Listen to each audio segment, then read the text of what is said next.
Eu li o livro do Heidegger sobre Nietzsche, um livro de 4 volumes. Aliás, é um livro maravilhosamente escrito. Isso não se pode negar, porque o Heidegger, quando ele quer, ele é um escritor magno, né? Mas olha, 80% dali não tem nada a ver com Nietzsche. Essas são ideias do Heidegger que ele está atribuindo ao Nietzsche.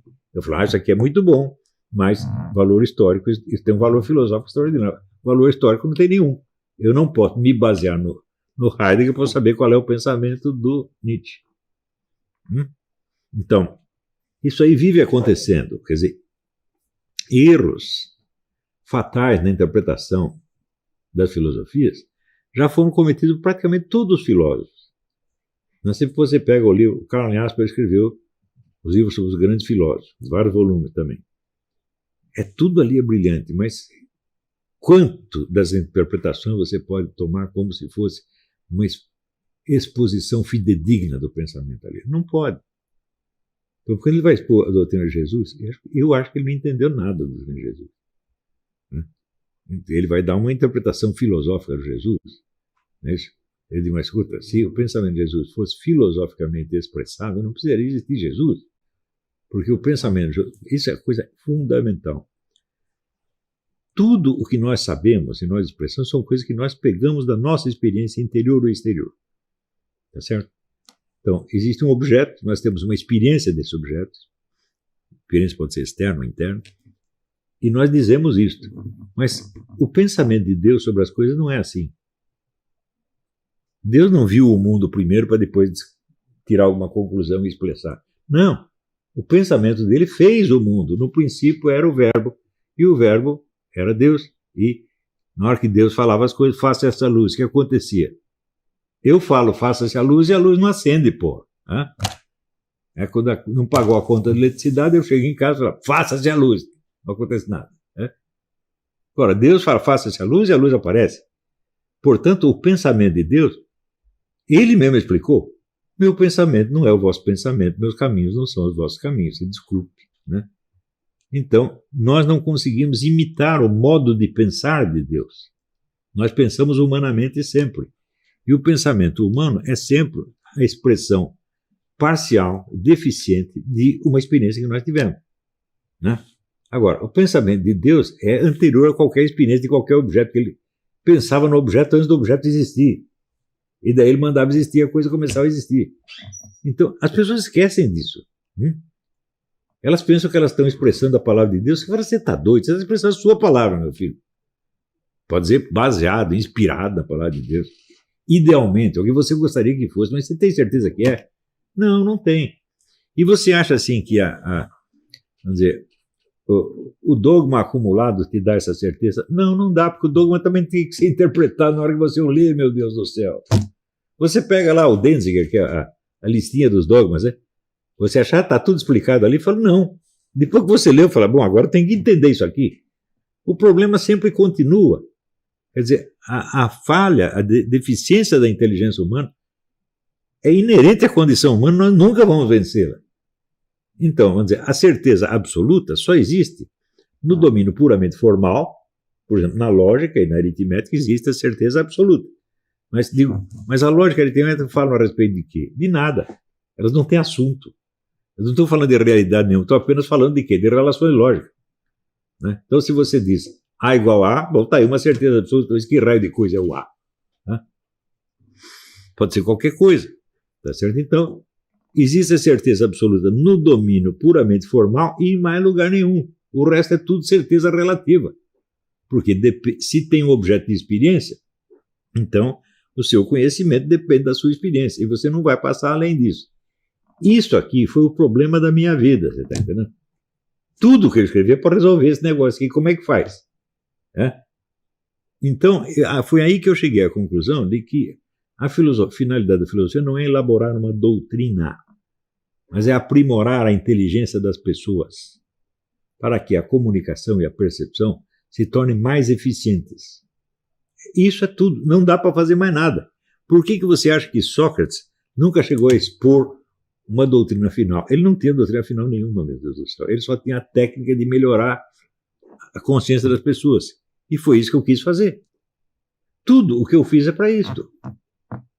Agora, você imagina, se eu não acredito nem na exposição de uma doutrina filosófica, né? Como é que eu vou acreditar na exposição de uma doutrina política? Né? Seja conservadora, liberal, fascista, comunista, merdista, qualquer coisa. Né? Eu não acredito nisso, gente. Agora, tem uma coisa que eu acredito. Eu acredito no exame de situações concretas, onde você torna essas situações um pouco mais inteligíveis. E tudo o que eu escrevi, por exemplo, sobre política é só isso.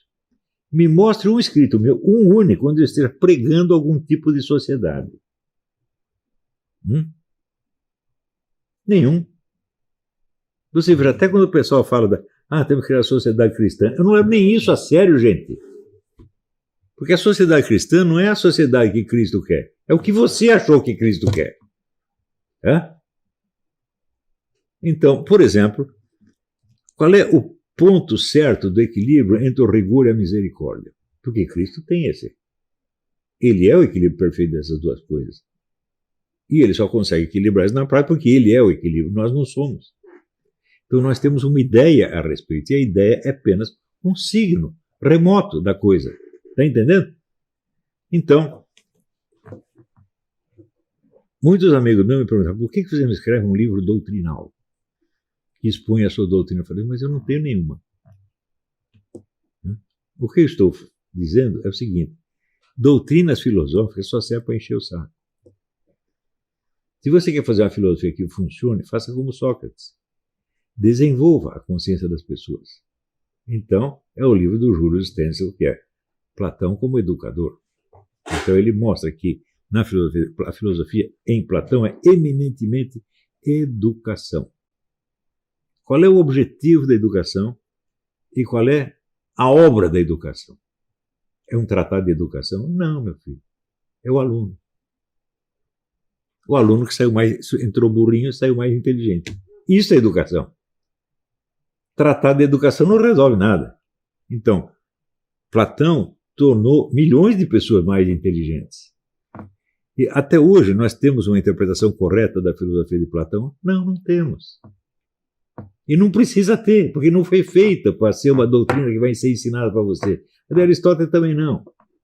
Então, a filosofia é eminentemente educação. E eu tentei não apenas praticar isso, mas tentei ser isto. Né? Então, o que eu sou eminentemente? Eu sou um professor, e isso é ser um filósofo. Né? O que eu estou ensinando? Não estou ensinando nada, estou tornando você mais inteligente. O conteúdo das afirmações é menos importante do que o resultado que isso vai ter na sua cabeça.